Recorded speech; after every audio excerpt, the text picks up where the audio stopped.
Hello students and welcome back to our YouTube channel. आज के class में हम लोग कंटिन्यू करेंगे अपना चैप्टर कॉस्ट अकाउंटिंग के अंदर ओवरहेड। पिछले क्लासेस में हम लोग कुछ वर्ड्स का इंपॉर्टेंट वर्ड्स का मतलब सीखे थे, जैसे कि cost allocation, cost apportionment and cost reapportionment. ये तीन वर्ड था जिसका मतलब मैं बहुत डिटेल में तुमको एक्सप्लेन किया था। तो वो वीडियो हमारे चैनल के प्लेलिस्ट में तुमको मिल जाएगा। तुम वो चैनल के प्लेलिस्ट में जाके वो वीडियो को देख सकते हो। उसमें तुमको समझ में आएगा the meaning of the word cost allocation, cost apportionment and cost reapportionment. ठीक है। उसके बाद आज के वीडियो में हम लोग देखेंगे मेथड्स ऑफ रीअपॉर्शनमेंट। रीअपॉर्शनमेंट करने का कौन कौन सा तरीका है, कौन कौन सा मेथड्स है। एक बार मैं थोड़ा समराइज कर देता हूँ जो हम प्रीवियस वीडियोस में पढ़े थे। कॉस्ट एलोकेशन का मतलब था जो उनसे डिपार्टमेंट का खर्चा है उसको उस डिपार्टमेंट में डायरेक्टली एलोकेट करना। मतलब हमको डायरेक्टली पता चल रहा है कि ये खर्चा कौन से डिपार्टमेंट का है। कॉस्ट अपॉर्शनमेंट का मतलब था, देखो मैं पीडीएफ से भी दिखा देता हूँ। कॉस्ट एलोकेशन, जिस डिपार्टमेंट का खर्चा है उस डिपार्टमेंट में एलोकेट करना। ये खर्चा डायरेक्टली पता चलता है कौन सा डिपार्टमेंट का है। कॉस्ट अपॉर्शनमेंट का मतलब है कॉस्ट एलोकेशन के बाद जो बचा हुआ कॉस्ट है, जो बचा हुआ खर्चा है, उसको हम डिवाइड करते हैं बिटवीन वेरियस डिपार्टमेंट्स। जो कि एक डिपार्टमेंट का खर्चा नहीं है, बहुत सारे डिपार्टमेंट का खर्चा है। तो उसको हम कोई सुटेबल बेसिस लेके हम उसको डिपार्टमेंट्स के बीच में डिवाइड करते हैं। ठीक है। और उसके बाद आता है कॉस्ट रीअपॉर्शनमेंट, जिसमें हम लोग क्या करते हैं, सर्विस डिपार्टमेंट का जो खर्चा है, वो सर्विस डिपार्टमेंट मतलब वो डिपार्टमेंट जो प्रोडक्शन डिपार्टमेंट को सर्विसेज देता है, उसका अपना कोई सेल्स नहीं है। तो सर्विस डिपार्टमेंट का जो खर्चा है हम उसको एलोकेट करते हैं between the production department on a suitable basis. कोई सुइटेबल बेसिस लेकर हम सर्विस डिपार्टमेंट के खर्चे को एलोकेट करते हैं बिटवीन द प्रोडक्शन डिपार्टमेंट। ठीक है। ये कॉस्ट रीअपॉर्शनमेंट करने का 3 मेथड्स है जो कि हमारे सिलेबस में है।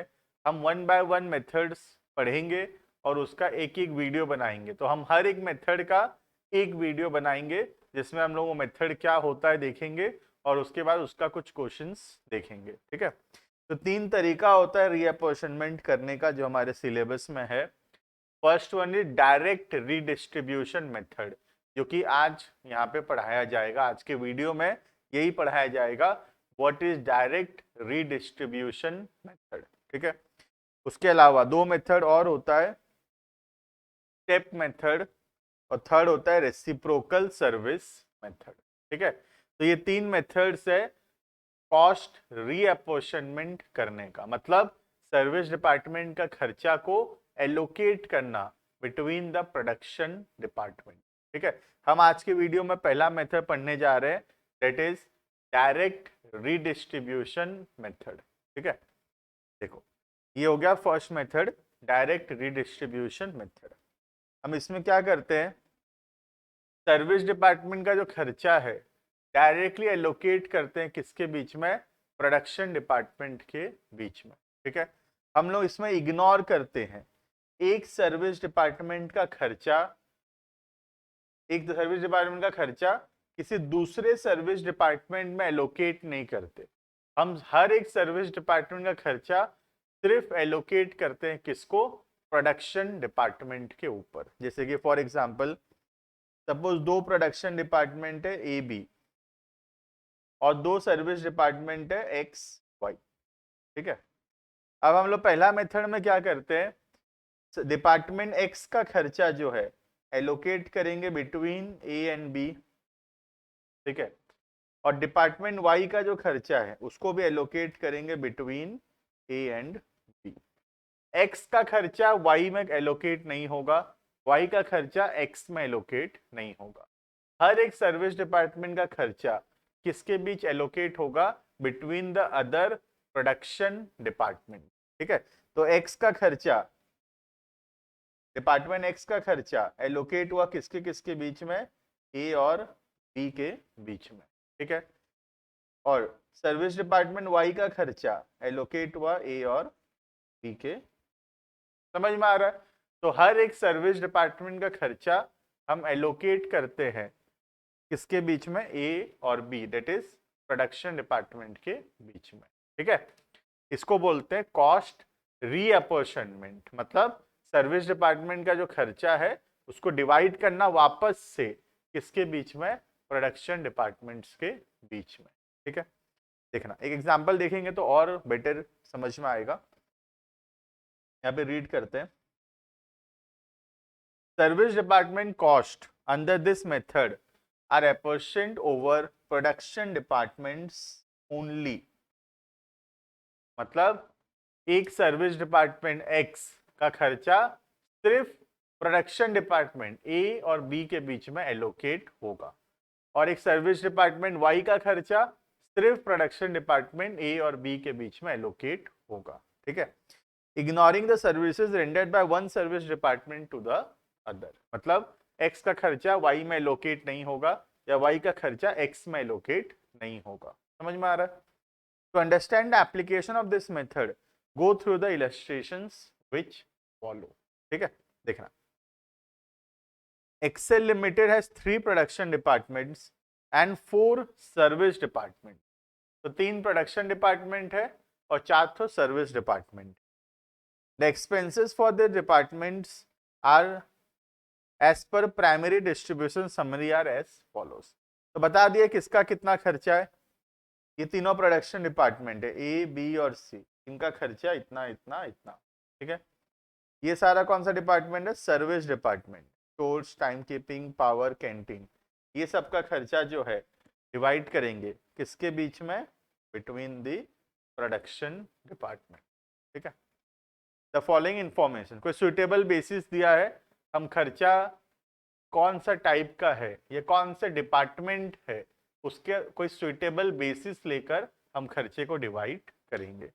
Prepare a statement apportioning the cost of service departments over the production department using direct redistribution method. Method ध्यान से पढ़ना हमेशा, क्योंकि अलग अलग मेथड्स में अलग अलग तरीका है। अभी यहाँ पे हम क्या कर रहे हैं, यहाँ पे अब इग्नोर कर रहे हैं, हम सिर्फ सारा सर्विस डिपार्टमेंट का जो खर्चा है सिर्फ एलोकेट कर रहे हैं प्रोडक्शन डिपार्टमेंट के बीच में। आगे चल के हम पढ़ेंगे कि एक सर्विस डिपार्टमेंट का खर्चा दूसरे सर्विस डिपार्टमेंट में भी एलोकेट किया जाएगा, तो वो आगे आने वाले मेथड्स में हम वो पढ़ेंगे। तो अभी के लिए काफी सिंपल मेथड है ये, बहुत आसान मेथड है ये। इसमें सिर्फ क्या करना है, सर्विस डिपार्टमेंट के खर्चे को एलोकेट करना है किसके बीच में, सिर्फ और सिर्फ प्रोडक्शन डिपार्टमेंट के बीच में। ठीक है, चलो बनाते हैं table.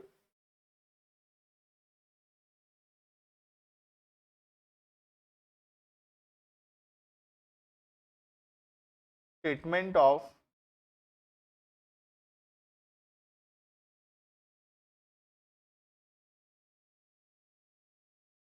Cost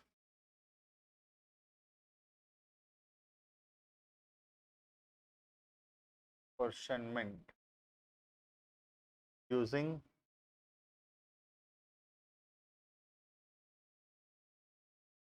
direct redistribution method.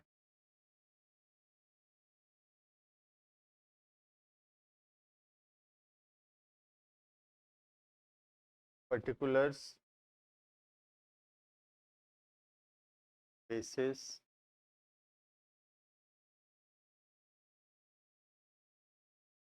Production department, 3 production department ध्यान रखना, एक्स वाई जेड ना, के B C, A B C.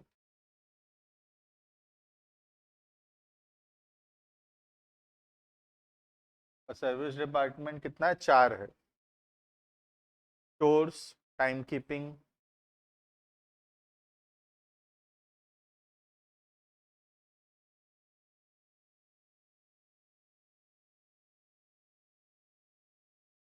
Power, canteen.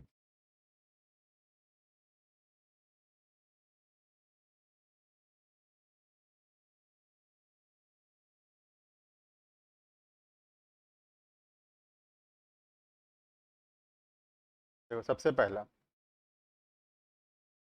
कितना कितना कॉस्ट सब डिपार्टमेंट का है ऑलरेडी दिया हुआ है।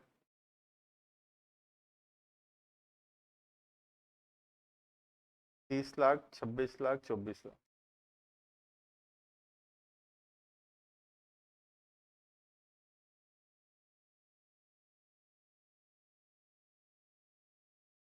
तीस लाख, 26 लाख, 24 लाख और 4 3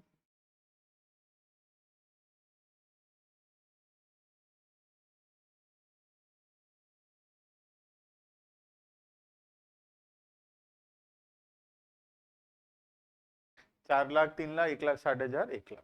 ठीक है, तो ये हो गया प्रोडक्शन डिपार्टमेंट और सर्विस डिपार्टमेंट का खर्चा।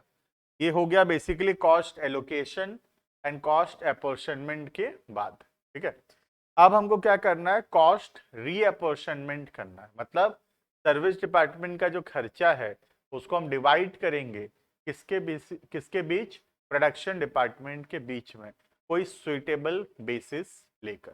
ठीक है, सबसे पहला स्टोर्स। स्टोर्स का जो खर्चा है किसके हिसाब से डिवाइड होगा, सबसे सुइटेबल क्या है, देखो 3 चीज दिया हुआ है, horse power of machine, number of workers, value of store requisition. तो ये कौन सा सुइटेबल होगा, वैल्यू ऑफ स्टोर रिक्विजिशन। ठीक है, करो।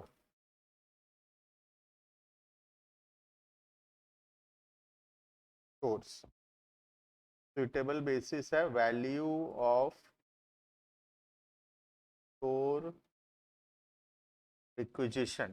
ठीक है, क्या रेशियो है देखो, 2.5 लाख, 1.5 लाख, 1 लाख। कौन सा रेशियो है देखो, ये 5:3:2, 5:3:2 है। तो ये जो 4 लाख का खर्चा है स्टोर्स का, ये डिवाइड होगा ए, बी और सी के बीच में इन द रेशियो ऑफ 5:3:2। समझ में आ रहा है, समझ में आ गया ना। स्टोर्स का जो खर्चा है 4 लाख का डिवाइड होगा प्रोडक्शन डिपार्टमेंट ए, बी और सी के बीच में। ठीक है, तो 4 लाख स्टोर्स से माइनस हुआ और ये डिवाइड होगा ए, बी और सी के बीच में इन द रेशियो ऑफ 5:3:2। तो यहाँ आएगा 2 लाख, क्या आएगा 1,20,000 और ये आएगा 80। समझ में आया ना। तो स्टोर्स डिपार्टमेंट का जो खर्चा है 4 लाख का, वो सर्विस डिपार्टमेंट है, उसका अपना कोई इनकम नहीं है, कोई सेल नहीं है, तो उसका जो 4 लाख का खर्चा है डिवाइड हो गया प्रोडक्शन डिपार्टमेंट ए, बी और सी के बीच में। ठीक है, next time keeping. Time keeping किसके बीच में डिवाइड होगा, based on number of workers. Power किसके बीच में डिवाइड होगा, पावर ऑफ मशीन के बेसिस पे, और कैंटीन नंबर ऑफ वर्कर्स के बेसिस। ठीक है, लिख लेते हैं। सबसे पहला टाइम कीपिंग, अलग कलर का लिख देता हूं पेन से। टाइम कीपिंग कौन सा सुइटेबल बेसिस है, नंबर ऑफ वर्कर्स। ठीक है, क्या रेशियो है, 20:15:15, 4:3:3, 4:3:3 है ना।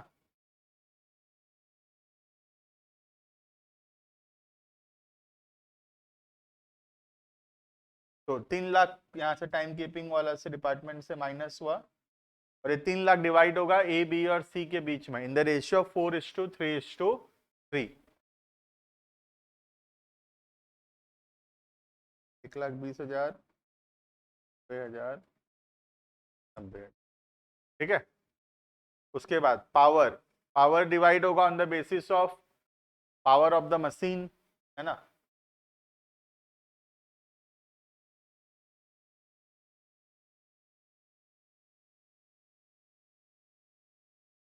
पावर ऑफ मशीन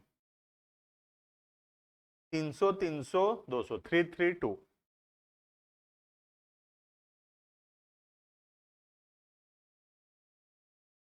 1,60,000, 3:3:2, तो 60, 60, 40। ठीक है, उसके बाद कैंटीन। कैंटीन ऑब्वियसली जितने वर्कर होंगे उसके हिसाब से कैंटीन का खर्चा आएगा, number of workers.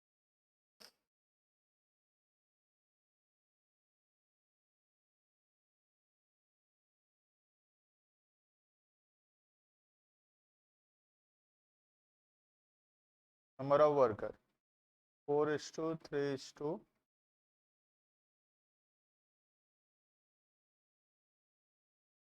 1 lakh divide होगा तो यहाँ आएगा 40, 30। समझ में आ रहा है क्या किया हम लोग? बेसिकली देखोगे तो सारा का सारा सर्विस डिपार्टमेंट का जो खर्चा है उसको हम डिवाइड कर दिए बिटवीन द प्रोडक्शन डिपार्टमेंट, कोई एक सुइटेबल बेसिस लेकर। कौन सा डिपार्टमेंट है या कौन सा खर्चा है उसके हिसाब से उसका एक सुइटेबल बेसिस हम डिसाइड करते हैं। ठीक है, अब ऐसा करने से क्या होगा, देखो सर्विस डिपार्टमेंट का जो खर्चा है वो 0 हो गया, है ना। सर्विस डिपार्टमेंट का खर्चा 0 हो गया क्योंकि सर्विस डिपार्टमेंट का अपना कोई सेल नहीं है ना, तो उनका खर्चा हम लोग को कहाँ डिवाइड करना पड़ता है? प्रोडक्शन डिपार्टमेंट के बीच में, क्योंकि सर्विस डिपार्टमेंट किसके लिए काम कर रहा है? प्रोडक्शन डिपार्टमेंट के लिए ही काम कर रहा है ना। तो प्रोडक्शन डिपार्टमेंट का टोटल खर्चा ए का 30 लाख था, 2,32,000, 33,20, 33,80, 34,20, 34,20,000। ठीक है, ये टोटल खर्चा हो गया डिपार्टमेंट ए का। 30 लाख खुद का था और बाकी 2, 1, 20, 60 और 40, ये 4,20,000 खर्चा एलोकेट हुआ है, रीअपोर्शनड हुआ है सर्विस डिपार्टमेंट से प्रोडक्शन डिपार्टमेंट के बीच में। ठीक है, अब नेक्स्ट 26 था ये ऑलरेडी, है ना। 3 लाख और बढ़ गया, ये खर्चा हो गया 29 lakhs का। 26 लाख का तो खुद का खर्चा था ही और बाकी खर्चा रीअपोर्शनड हुआ है फ्रॉम डिफरेंट सर्विस डिपार्टमेंट। 1,20,000, 90,000, 2,10,000, 270 और ये 3 लाख। ठीक है, वैसे ही डिपार्टमेंट सी का 24 लाख का खर्चा तो खुद का था ही, प्लस 80,000, 90,000, ये सब एलोकेट हुआ है कहाँ से? Service department. तो 80 और 90, 170, 30, 2 लाख, 240, तो टोटल खर्चा हो गया 26,40,000। क्लियर? तो बेसिकली यहाँ पे हम क्या किए, बहुत सिंपल है, देखोगे तो ठीक से समझने की कोशिश करोगे तो इसमें कुछ खास बात है ही नहीं बेटा। इसमें सिर्फ इतना सा बात है कि जो सर्विस डिपार्टमेंट का खर्चा है हम उसको डिवाइड कर रहे हैं बिटवीन द प्रोडक्शन डिपार्टमेंट। ठीक है, क्लियर? तो ये हो गया पहला मेथड, डायरेक्ट रिडिस्ट्रीब्यूशन मेथड। इसमें हम क्या इग्नोर करते हैं? एक सर्विस डिपार्टमेंट हो सकता है दूसरे सर्विस डिपार्टमेंट को भी सर्विसेज दिया हो, हम इसको हम लोग इग्नोर करते हैं। आने वाले जो मेथड्स है, आने वाले वीडियोस है, उसमें हम देखेंगे कि एक सर्विस डिपार्टमेंट हो सकता है कि सर्विसेज दे किसी दूसरे सर्विस डिपार्टमेंट को भी। ठीक है, तो आने वाले वीडियोस में हम वो देखेंगे अलग दूसरा मेथड्स रीअपोर्शनमेंट करने का। ठीक है, वीडियो पसंद आया तो लाइक जरूर करना, अगर कोई भी डाउट है कमेंट करके बताना।